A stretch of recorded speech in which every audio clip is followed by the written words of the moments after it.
করবো কাতলা মাছের ঝোল কাটি কচু দিয়ে। এখানে শুকনো খোলায় কিছু মশলা আমি টেলে নিচ্ছি, শুকনো লঙ্কা, ধনে, জিরে আর একটা তেজ। কড়াই সর্ষের তেল দিয়ে দিচ্ছি, আমি মাছগুলো ভেজে উঠিয়ে নেব। তেলটা গরম হয়ে গেছে, মাছগুলো দিয়ে দিলাম। কচুটা একটু নুন দিয়ে সেদ্ধ করে নিলাম, সেদ্ধ করে জলটা ফেলে দেবো। মাছগুলো কিন্তু সব ভাজা হয়ে গেছে। এই তেলে সাদা জিরে ফোড়নে দিয়ে কচুটা দিয়ে দিলাম, অল্প ভাপিয়ে নিয়েছি। আমি এভাবে শুকনো বেটে নিয়েছি।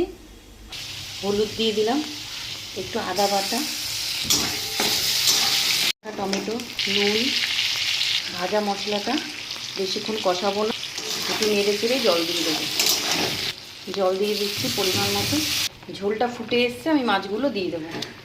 গ্যাসটা কমিয়ে দিয়েছি, 5 মিনিটের জন্য ঢাকা দিয়ে দিলাম। 5 মিনিটের জন্য ঢাকা দিয়ে দিয়েছিলাম। এবার কটা লঙ্কা চেরা দিয়ে দিলাম। মাছের ঝোলটা হয়ে গেছে, এই গাঠি কচুগুলো সেদ্ধ হয়ে গেছে। কাতলা মাছের ঝোল গাঠি কচু দিয়ে হয়ে গেছে, আমি নামিয়ে নিয়েছি।